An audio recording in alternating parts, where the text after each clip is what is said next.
all right, who cares anymore? Screw it. Trump works at McDonald's now. Sure, that's where we are. And of course we have to cover it because not only was the entire production completely fabricated, but it resulted in images that are so surreal, they honestly look like something that an AI dreamed up.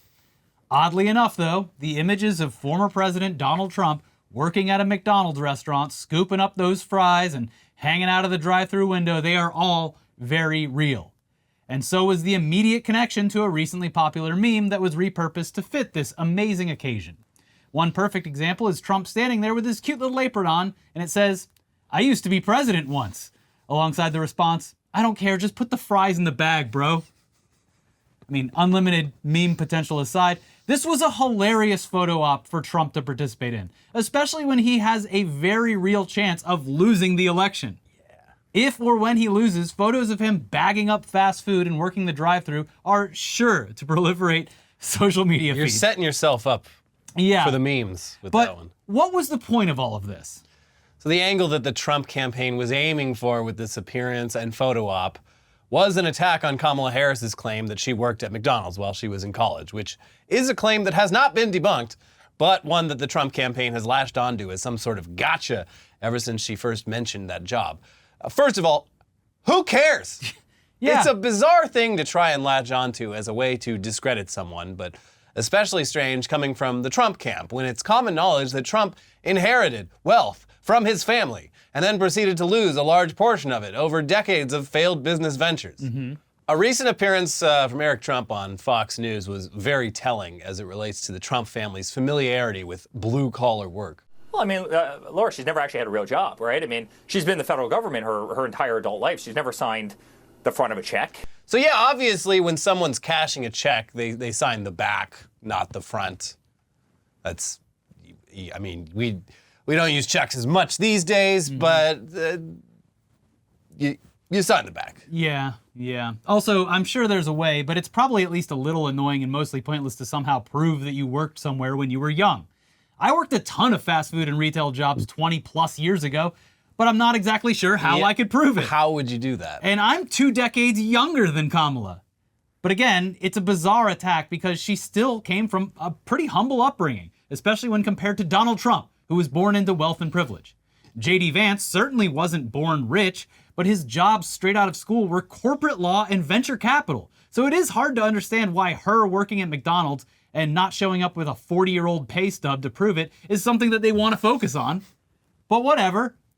It still provided us with the incredible photos of Donald Trump serving up his favorite brand of fast food. This must have been so exciting for him. Mm-hmm. Yeah, this was a dream for him. He loves McDonald's. He eats it every day. Yeah. And now he finally gets to see to cosplay how as it's an made. employee there, yeah. But yeah, we should point out right away that yes, the event was entirely staged and was not Trump working a drive-thru for actual paying customers who just happened to stop by that location for lunch. I mean, just from a safety point of view, that was never gonna happen. Yeah. This man's been shot at multiple times. Yeah. Now, the restaurant location was closed in advance, and customers were staged and timed and controlled throughout the entire ordeal. They were also all fans of his.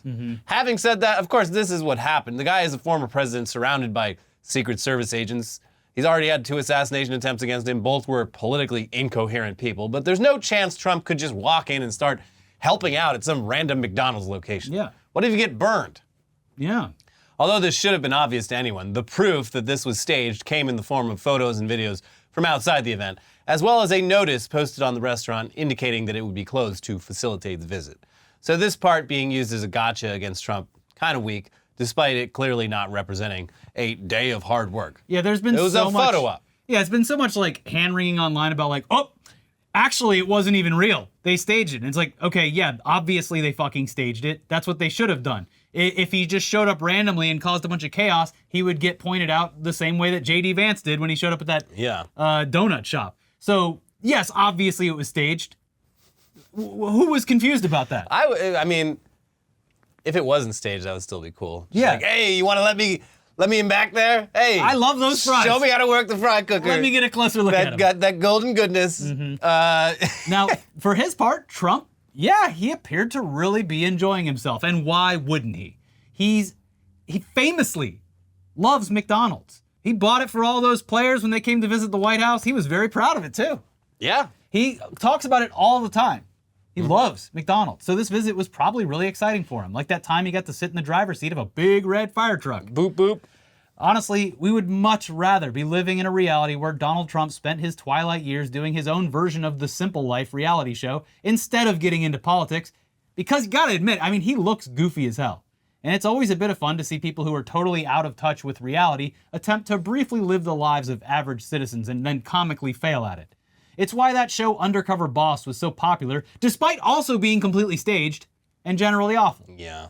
As for the McDonald's Corporation, they didn't seem all that thrilled about the franchise takeover and confirmed to multiple outlets that they simply do not endorse political candidates. Yeah, that's a funny angle to this, is like the reason McDonald's is so worldwide and so successful is because of their franchising system that Ray Kroc innovated when he stole the company from the McDonald's brothers. So that means that the famous quote is that McDonald's is a real estate company, not a food company. And so, I mean, owning a McDonald's franchise, that's it is a very popular small business tyrant thing to do. So yeah, the McDonald's company had nothing to do with this. It was whoever owned that McDonald's, who I'm sure just absolutely loves Trump and is delighted by it. There you go. And we'll probably try to put pictures of this up on the wall, and the McDonald's company is going to be like, please, can you not do that? And he's going to be like, what are you going to do about it? And they're like, nothing. Nothing. You are a franchise owner, and fine. Yeah. Whatever. They should have let him go in the play place. I don't know if those exist anymore, but... I think they got rid of those because they were gross. Like, kids were peeing in them. Well, Trump probably would have filled his diaper inside the ball pit, and then you got a whole fucking hazmat situation going on. So...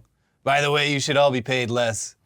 Boo! Losers. $20 an hour for this? Get real. No. Yeah, so one issue that Trump might have been able to tackle during this McDonald's visit, if it weren't antithetical to the conservative playbook, was minimum wage, as we just alluded to. It's still shockingly low relative to the cost of housing and essentials, and it's been stagnant for years, decades, after only receiving a slight boost in recent years on a state-by-state basis. Yeah. Instead, when asked about minimum wage, Trump just dodged the question. From the Washington Post, McDonald's workers make an average of $13 to $15 per hour nationwide. Too much. According to hiring websites Indeed and ZipRecruiter. In Pennsylvania, which follows the federal minimum wage of $7.25 per hour, fast food workers make an average of $13.20 per hour, according to 2023 Bureau of Labor Statistics data. For years, McDonald's workers and allied activists have pressured the company and other fast food giants to raise their pay and call for a higher federal minimum wage through groups such as Fight for 15.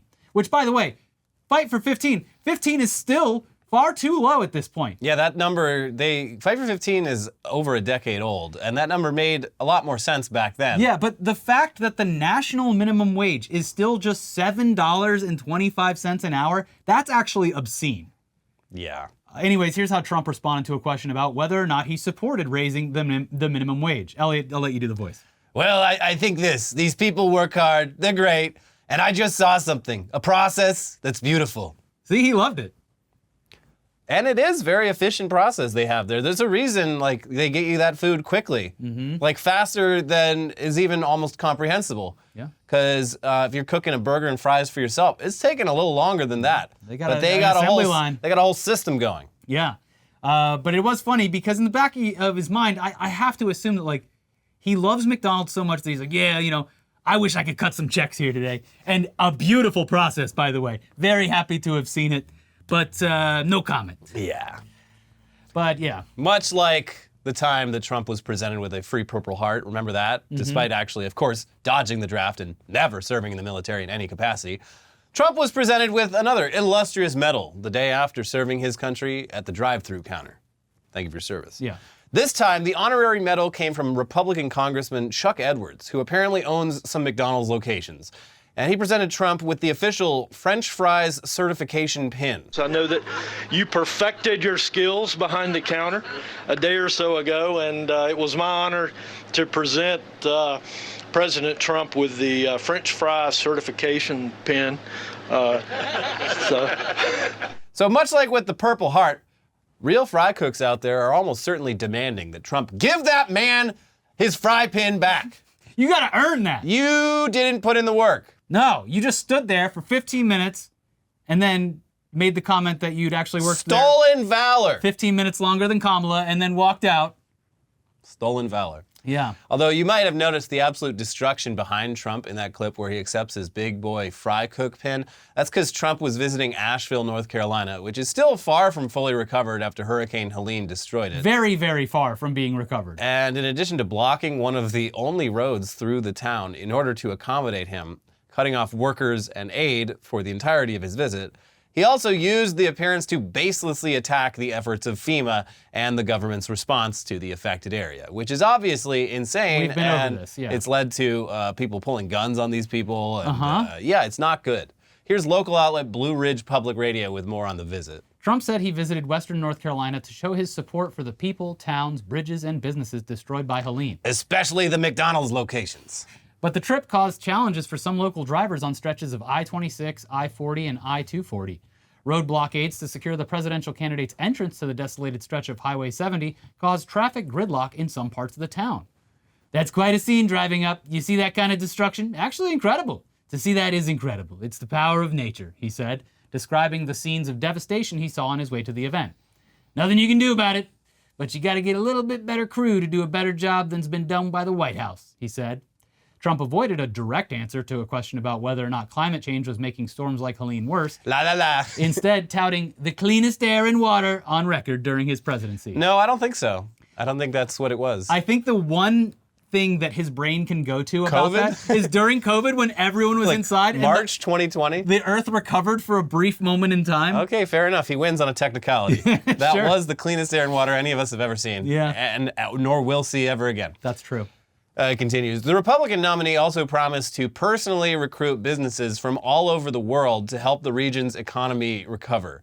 He pointed to taxation incentives and tariffs as ways that he could also help the region's economy, but did not provide any specifics about how the policies would aid the area. Trump criticized the efforts of FEMA, the federal agency tasked with disaster recovery, at length, saying they've done a very poor job. He called FEMA's rescue effort almost non-existent, which is untrue. FEMA has provided more than $123 million to more than 90,000 households in North Carolina. Edwards did not dispute Trump's lies on Monday. Previously, Edwards recounted FEMA's work in the area, noting in his email newsletter that the agency has shipped 13 million meals and 13 million liters of water, utilizing the $20 billion in funds that I helped to draft and pass for disaster relief just 2 days before Hurricane Helene hit. So that guy's standing there being completely cucked by the president because he's a Republican congressman who just sent out a newsletter to his constituents. No, actually, FEMA's doing a good job. Yeah. And by the way, I was partly responsible for that because I stood in the face of all those psychopaths over there in Congress and actually voted for this because I knew that my state was looking down the barrel of some horrific natural disasters. And now Trump is saying that they're doing a horrific job and he has to just stand there and take it. Yes, sir. Yes, sir. And by the way, here's the pin that I earned and I'm going to give it to you. My only McDonald's fry pin. Did he earn it, though? Probably not. He probably gets a couple. Yeah, because he of them owns the stores. So. Yeah, he's the one handing them out. He gets them at the stores. That's right. But you gotta love a piece of flair. Gotta love a piece of flair. He should. If we do end up in a like Trump lifelong dictatorship, and he starts rocking like the medals and the military garb, the shoulder pads, he should put the fry pin on there. Yeah. Next to his other. I got this one for serving fries in Pennsylvania. Got this one for serving cunt. Jesus Christ. But obviously that wasn't all that Trump got up to this weekend. Before the McDonald's photo op and the hurricane destruction photo op, Trump also took time out of his busy schedule to wax poetic about the size of legendary golfer Arnold Palmer's penis. Yeah. Now, so according to Trump, Arnold Palmer has an absolutely massive dong, and he has not been able to stop thinking about Palmer's throbbing appendage since he first heard a story about the size of it. He's got a big dick, folks. The biggest one you've ever seen. Bigger than mine. They call it the hammer. Many people say he hits with a club. I say he hits with a hammer. But I beat him at golf, folks. Everybody knows that I'm way better than Arnold Palmer at golf. Here's the quote from CBS News. The former president spoke for more than 10 minutes about Palmer, who was born in Latrobe, Pennsylvania, at a rally at the local airport named in Palmer's honor. He was an incredible man, he was an incredible champion, and he came from Latrobe, Trump said. Then his comments appeared to go off script. This is a guy that was all man, the former president said. This man was strong and tough, and I refuse to say it, but when he took showers with the other pros, They came out of there, they said, oh my God, that's unbelievable. What the fuck? To laughter, Trump added, I had to say it. He had a big dick. Also, okay, I don't know about PGA pros or just golf in I general. don't think Do you there's take showers together? I mean, I don't. It's like when you're a team, like a football team, yeah. like going into the locker rooms, like, yeah, you'll shower together. I highly doubt that PGA pros are showering naked with each other in one of those giant multi-head shower situations. They might be, because I'm basing this on my knowledge of tennis, which is entirely from the movie Challengers. But those guys at those tennis tournaments, they were all hanging dong and around each other in the locker room. So yeah, maybe. Yeah, it could have happened. Could have happened. Someone could have been doing a little meat gazing over at the urinal. It could have been anything. But he apparently heard the story, and it's not the first time he's referenced the story. In fact, as we'll get to, in one scenario, he said that he saw it firsthand. Maybe he did, or he's just been thinking about it so much it's like a false memory. Yeah, yeah, I saw it, and it was huge. And you know how he got that big dick? He mixed lemonade and iced tea together. Nobody ever thought of this before. But here's where it gets even stranger. This is not the first time that he has told the story about Arnold Palmer's huge dick. It's an anecdote that he has referred to multiple times in the past. At one point, even doing so inside the Oval Office when he was president. And in that version of the story, he'd actually seen the penis firsthand with his own two eyes. Mm-hmm. New York Times journalist Maggie Haberman wrote about one such retelling in her book about Trump, Confidence Man, which was published back in 2022. She wrote, "There were countless stories attesting to Trump's prurience, indulging in gossip, and obsessing over others' looks. In one of the most memorable, as he prepared for a trip to Latrobe, Pennsylvania for a rally in late 2020, Trump recounted for Oval Office guests the time he had seen hometown golf legend Arnold Palmer disrobed at the Latrobe Country Club, and the size of his genitalia." How could I forget? So this is just, he trots this out every time he's going to Latrobe. Every time he's got Latrobe on the schedule. Or any time kind to of, talk about Arnold Palmer's dick. Yeah, anytime that Arnold Palmer would probably come up in conversation. It's like the guy that asked me about how I know Mark Robinson. It's like anytime you mention Arnold Palmer around Trump, he goes, you know, he didn't just invent a delicious drink. He also had a massive schlong. You ever had a can? Well, it was about the size of that can. They actually, they based the can size off of his major penis. Stranger still is the fact that for some reason, Arnold Palmer's daughter was asked to chime in on all of this. So his adult, if not senior citizen daughter. Yeah. Yeah. She provided a response to the statements about her dad's gargantuan penis. On Sunday, Peg Palmer-Weirs told the Associated Press that she is not really upset about Trump's remark, saying, "There's nothing much to say. I think it was a poor choice of approaches to remembering my father, but what are you going to do?" But the most level-headed response. I wish you weren't asking me about my father's penis. Yeah.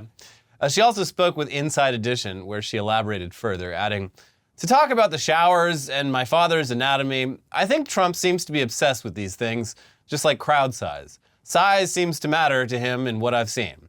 I don't know what goes through his head. I find most of his discourse pretty inane." So she's a hater. She's a Trump hater. Yeah. Nasty. His daughter, very nasty to me. Doesn't believe the stories about her father's penis. That's where you came from. So just want to add that while it is funny, for some reason, that the presidential election news cycle has provided discourse on a golfer's member, we feel like it should be considered a bit gauche to ask someone about their dead father's penis. Yeah, you don't need to follow up on this. But, you know, whatever. That's the American news cycle, and we're here to pick up the pieces. Anyways, just so it's not all dumb Trump news dominating the first half of the show, let's check in with our good friends, the Orcas. Oh, good. And see what they've been up to after a relatively quiet past few weeks. You know, Eerily quiet. SeaWorld visitors left gagging after killer whale splashes feces on them in shocking video. I love this video. It's so good. They had time. They had time. That feces was just sitting there for quite a while, that brown cloud, and then all of a sudden... You're at SeaWorld. Yeah. That water's going into the stands. Also, it's now, Elliot, it might have been more dangerous to flee because though it's already wet, you're going to slip, you're going to fall. Well, that's your fault for wearing the wrong shoes. And going there. The idea, and this is, I don't know I how didn't know they still did Orca shows. I don't know how it could be worse, but it is somehow worse that this took place in San Antonio, Texas. Ugh. Like, at least like the one in San Diego is next to the ocean. That's got to be even harder for the whales. They're like, They it's can right, see the it's freedom. right there. That's how they used to torture the inmates at Alcatraz. You Yeah. could hear and see San Francisco. It's so close, but so far. So yeah, quite a development in the ongoing saga of orcas, and it seems as though even the orcas in captivity have received the memo that it is time to fight back against the humans, because they are apparently choreographing scat attacks on an unsuspecting public. And it's really hard to sympathize with anyone in the video because they're watching a large animal do tricks for them in a pool that can't properly facilitate them in any way that isn't cruel. Too small. Yeah. Anyways, here's more on this from the outlet Suggest, and we'll try to show the video unless it does get clipped for copyright. SeaWorld San Antonio guests were left with a terrible taste in their mouths, God, after a killer whale splashed feces on them during an orca show performance. The entire ordeal was caught on camera. In the clip, the killer whale is seen swimming around and preparing to do its next trick. However, just as it was making its way across the tank, the animal noticeably pooped. It continued on and within a few seconds reappeared and jumped. Upon the landing, the feces water splashed everywhere, including on numerous SeaWorld San Antonio guests. Immediately after the incident, SeaWorld San Antonio quickly led impacted guests to a designated decontamination location. We gotta spray it down. We have a protocol for this. They then received bottled water, soap, and towels. Wait, you take a shower with a bottle of water? All of which were used for cleaning off the killer whale feces. Quote, "It was shocking. We expected to get wet sitting so close, but not like that. It smelled awful, and people were gagging." Samantha King, a SeaWorld guest who witnessed the killer whale incident, recalled per Times Now News.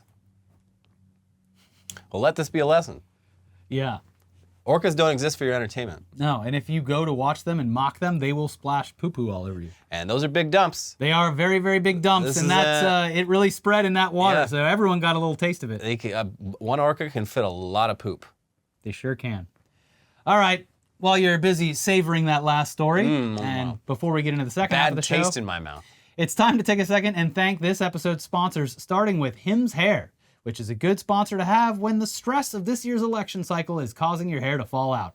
Now, some men, like one of the hosts of this very show, are able to navigate hair loss gracefully and confidently, but not everyone looks fantastic with a bald head. And there's nothing wrong with wanting to keep that lush, flowing mane of yours just the way it is, or even to turn back time when it was lush and flowing back then. And now with Hims, the solution is simple. Try Hims Hair Loss Solutions and you'll be joining hundreds of thousands of subscribers who got their flow back. Hims provides you with convenient and quality access to a range of hair loss treatments that work, all from the comfort of your couch. Hims makes treating hair loss simple with doctor-trusted options and clinically proven ingredients like finasteride and minoxidil that can regrow hair in as little as 3 to 6 months. Choose from personalized chewable, oral, spray, and serum treatments to find what works best for you. The process is simple and 100% online, so there are no uncomfortable doctor visits. Answer a few questions and a medical provider will determine if treatment is right for you. If prescribed, your treatment is sent directly to you in discreet packaging for free. No insurance is needed, and one low price covers everything from treatments to ongoing care. Hims has hundreds of thousands of trusted subscribers, and they can help you get your confidence back too, with visibly thicker and fuller hair. Start your free online visit today at hims.com/todaydaily. That is HIMS.com/todaydaily for your personalized hair loss treatment options. HIMS.com/todaydaily. Results vary based on studies of topical and oral minoxidil and finasteride. Prescription products require an online consultation with a healthcare provider who will determine if a prescription is appropriate. Restrictions apply. See website for full details and important safety information. All right, what's up, gamers? Yeah. This episode is also sponsored by Turtle Beach, the #1 brand in gaming headsets and accessories. Their new Gen 3 Stealth 700 headset picks up so much crystal clear sound, it's basically cheating. You'll hear every footstep, every reload, every enemy sneaking up on you like they're stomping through your living room in tap dancing shoes. This is the real game, Genie. Their headsets are so freaking comfortable that you'll feel like you're wearing a marshmallow cloud pillow on your head. And best of all, the Stealth 700 has the industry's first ever cross-play dual wireless transmitter system. That means you can seamlessly switch between your consoles and PC with just a click of a button. And it gets even better. While being connected to your console, the Stealth 700 can connect with your phone for music streaming or taking calls at the same time. Listen to your favorite songs while gaming, all done with the Stealth 700. You're going to want this bad boy because Call of Duty is, once again, right around the corner. Whether you're a casual gamer or you haven't touched grass in weeks, Turtle Beach has the right headset for you. We've both been using the Turtle Beach Stealth 600 headsets, and we've been loving the comfort, sound quality, and battery life. We can't wait to try the new Gen 3 Stealth 700. We've all got that one friend whose headset always seems to die right when you're down to the last two teams. Well, Turtle Beach's Stealth 700 headset has an insane 80-hour battery life with quick charge, so you rarely have to think about charging it. Turtle Beach doesn't just have amazing headsets, they have every gaming accessory you could ever want, and they're all high quality at prices that don't break the bank. From flight and racing simulators to controllers, keyboards, and mice. Turtle Beach is the ultimate gaming cheat code. Get the ultimate immersive gaming experience with Turtle Beach today. For a limited time only, head to turtlebeach.com and use code TODAYDAILY for 10% off your entire order. That's 10% off your order at turtlebeach.com with promo code TODAYDAILY. Thank you for sponsoring the show. All right, back to the news. And we've been following Elon Musk's desperate attempts to help secure a Trump victory ever since he formed his one-man super PAC, the America PAC. And that PAC, he's already donated, or hopefully wasted, upwards of $100 million. And the short couple of months since giving Trump a full-throated endorsement, announcing the PAC, and joining Trump on stage to jump around like a petulant child, Musk has also funneled that money into other Trump-friendly PACs and various forms of outreach, like targeted ads that portray Kamala Harris as a friend to Israel in areas that feature Arab and Muslim populations, and portray her as someone who, quote, stands with Palestine, not our ally, Israel, in areas with bigger Jewish populations. Here's the Times with more. In Michigan, which is home to the largest concentration of Arab Americans in the country, more than 220,000, ads claim that Harris is beholden to the beliefs of her Jewish husband, Doug Emhoff. Kamala and Doug, America's pro-Israel power couple, one ad declared. Campaign advertising sent by Post claims that Harris leans on her Jewish husband and that Emhoff advises the Biden administration's pro-Israel policies. In Pennsylvania, the sizable Jewish population has been targeted with ads alleging that the vice president is anti-Semitic. No Democrat has won the White House without Pennsylvania since 1948. In Jewish communities throughout America, questions are being asked. Why did Kamala Harris support denying Israel the weapons needed to defeat the Hamas terrorists who massacred thousands? One 30-second advert demanded. And why did Harris show sympathy for college protesters who are rabidly anti-Semitic?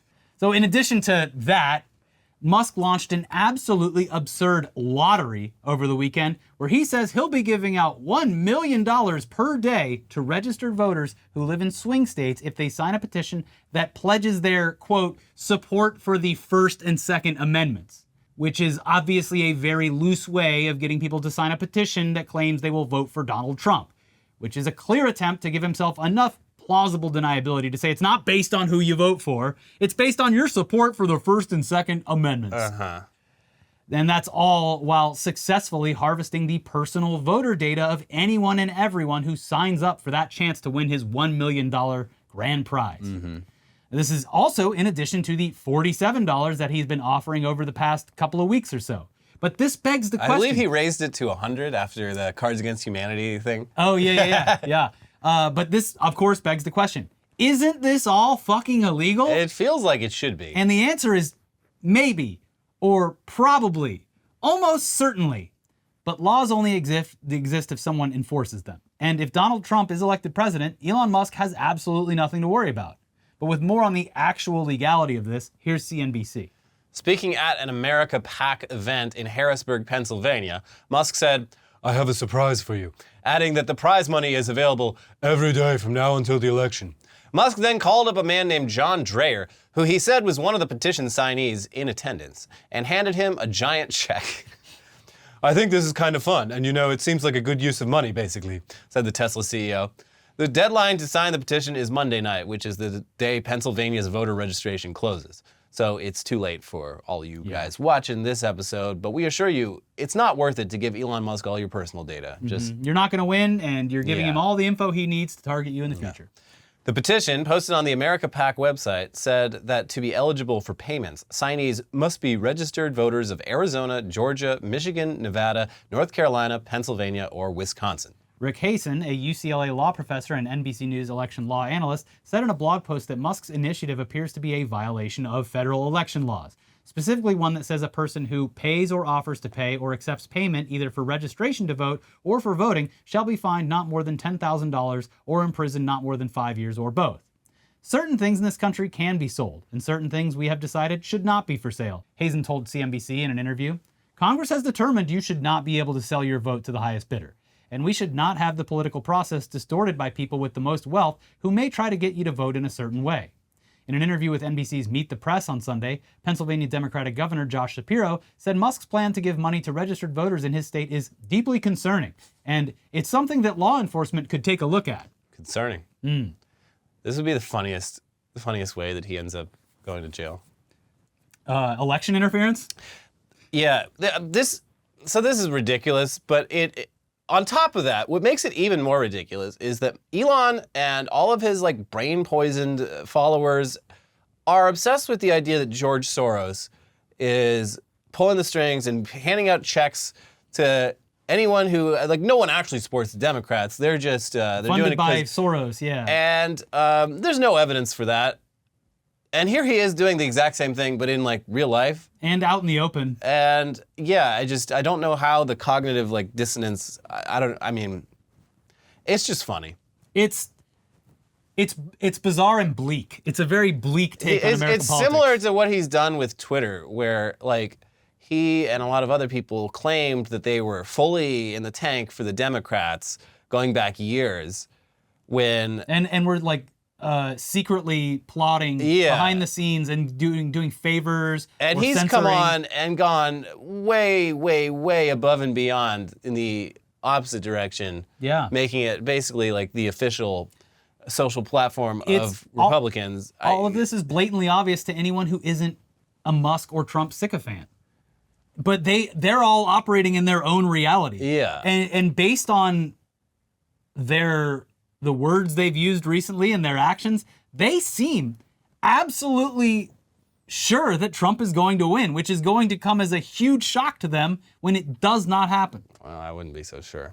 Who knows? I mean, that's the whole thing with all of this is like Trump... They're acting like it's 100% lock. Well, no, but even if he doesn't win, they're going to say that he won, and the whole reason that he right. didn't was because of this, that, and the other. Yeah. So that's like the betting markets. How all of like the crypto casinos are like, it's a lock for Trump. Look at everyone's betting on Trump, and it's like because of the results of the election being almost assuredly thrown into question, none of these betting sites will have to pay out anything because they'll be like, oh well, I guess they haven't decided on. That is interesting. Smart. So who knows? Smart on their part. Yeah. Anyway, for other perspectives on the legal issues, Time magazine spoke to other legal professionals. It is illegal to give out money on the condition that recipients register as voters, Adav Noti, executive director of the nonpartisan Campaign Legal Center, said in a statement to Time. As the terms of this contest to win $1 million require the recipient to be a registered voter in one of 7 swing states, or to register if they have not already, the offer violates federal law and is subject to civil or criminal enforcement by the Department of Justice. John Hardin Young, an adjunct professor of election law at William and Mary School of Law, argues that Musk is vote buying in a targeted manner. He says Musk is supporting Trump under the guise of supporting these petitions for First and Second Amendment rights and registering to vote. We all agree that registering to vote is important to democracy, Young says, but the prize is available only to registered voters in the 7 swing states because they could and probably will affect the outcome of the presidential election. That, in and of itself, is strong evidence that Musk's intent is to influence the race. But again, who is going to stop him? Who's going to hold Musk responsible if he is breaking federal law? It'll be hard, especially since Musk is so intertwined with government agencies because of SpaceX. He's clearly just doing whatever the hell he wants, either right up against the edge of legality or just blowing right past it because he's confident that there will be no legal repercussions for his actions. Hell, he even mentioned Dominion voting systems at a recent rally, and they've even put out statements regarding the recent accusations made by Musk and fellow psychopath Marjorie Taylor Greene, saying in a recent tweet, Dominion is closely monitoring claims around the November 2024 election and strongly encourages use of verified, credible sources of info. We remain fully prepared to defend our company and our customers against lies and those who spread them. Please sue him. Please. It's a slam dunk. But that's the thing too, is like as the guy from UCLA mentioned in the first newsletter that CNBC referenced, the fine for doing this is 10 grand. So like, or years in prison, but that's not going to happen with Musk. Well, I was talking about the Dominion thing. Oh yeah, no, I'm talking, that's a completely different scenario. But with the other one, Musk would just see that as paying a small percentage of a fine It's a fee. to do election fraud. The founders failed to consider. Who could have seen this coming? But sometimes the grifters get grifted themselves. And in at least one scenario, it appears as though some people who were paid handsomely by Elon Musk to canvass for Donald Trump decided to just take the money and run.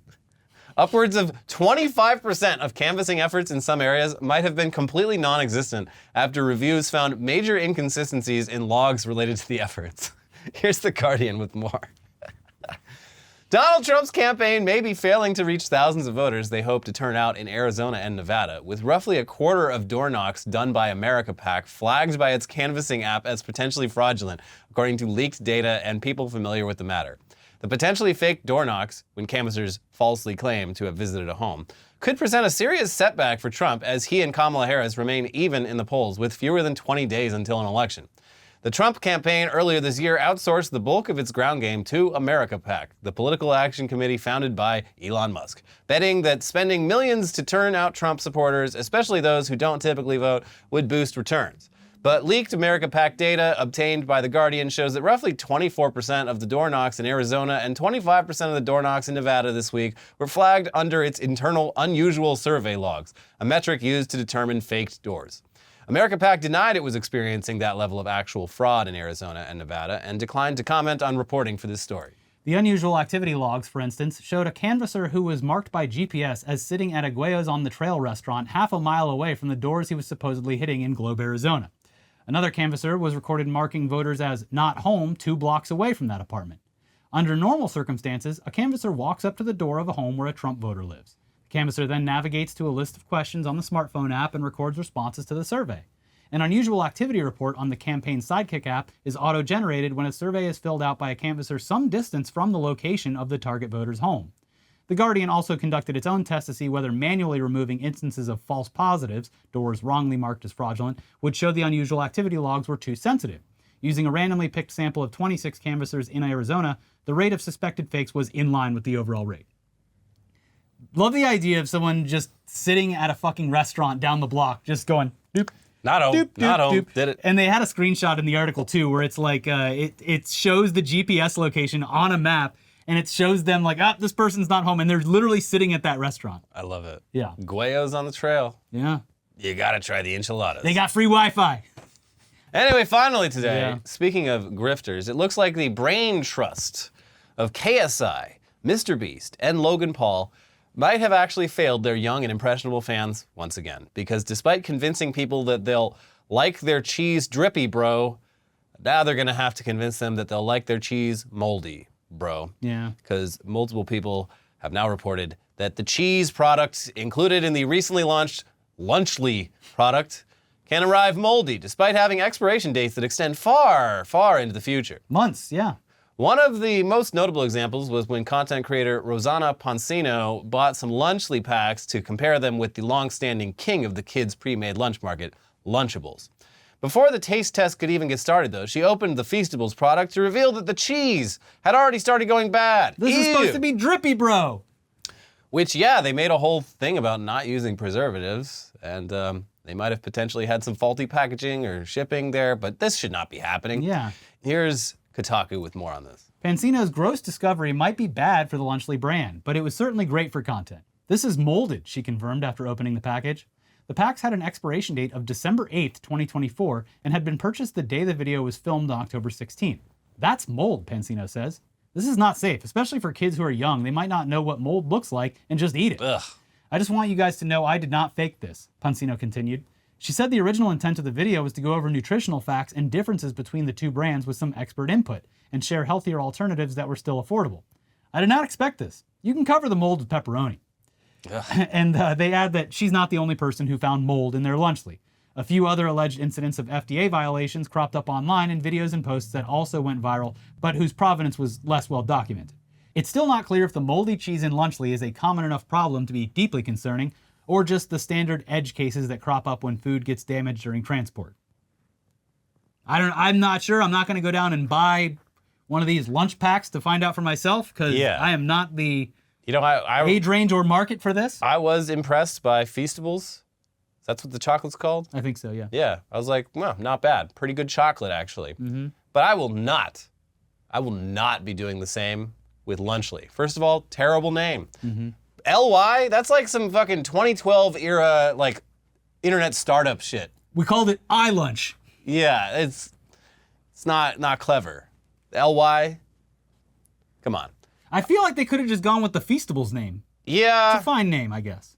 Well, he wasted that name on the chocolates, first of all. Yeah, now it's a collaboration because I think they put like the Prime drink in there too or something. Yeah, it's a really healthy breakfast for a growing child. You got a Prime drink, you got a little Feastables chocolate, and you got moldy cheese. It's actually very convenient, Elliot, because you can sit there with your Lunchly while you watch the Hawk Tua podcast and Talk to her. And you can talk to her. And you can giggle and you can laugh. And everything is self-contained right there in that box. Yeah. And your brain's already rotting, so what's a little mold gonna do? Yeah, you got the brain rot, now you got the food rot. That's right. Sounds like a good product to me.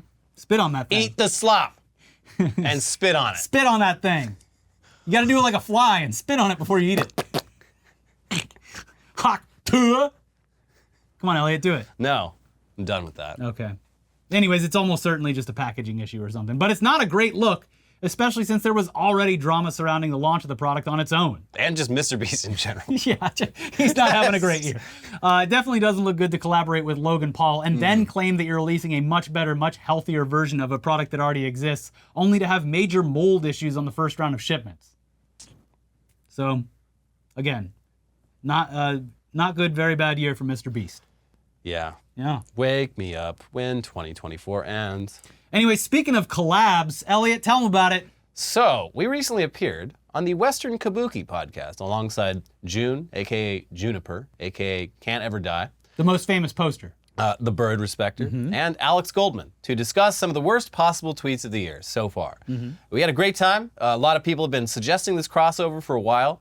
So make sure you check out that episode. We'll leave links to the Spotify version. There's also a YouTube version down in the description below. So check it out. We had a lot of fun. Yeah. Real meeting of the minds. A real crossover that gets it right. A good, solid 45 minutes to an hour of all of our big brains working together to overanalyze a bunch of tweets. Yeah. That It was a good time. deserved it, yeah.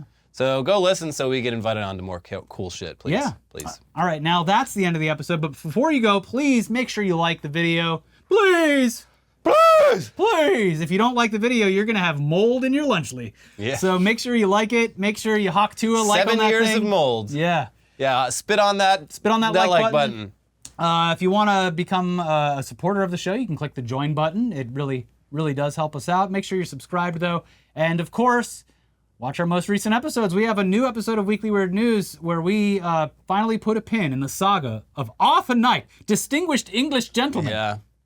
It's curtains for Arthur. Yeah, and also a recent episode of News Dump where it's another Mr. Beast fail story where you get the billboards, the fuck Israel billboards. Not a good year. Anyways, check those out and we'll see you soon. Bye-bye. Bye.